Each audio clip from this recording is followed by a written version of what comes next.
So, ich laufe jetzt mal durch den Garten, damit man das Klappern hört.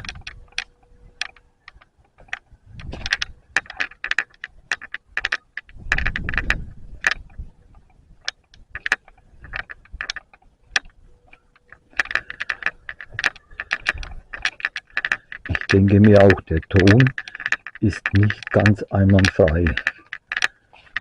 Was kann ich tun?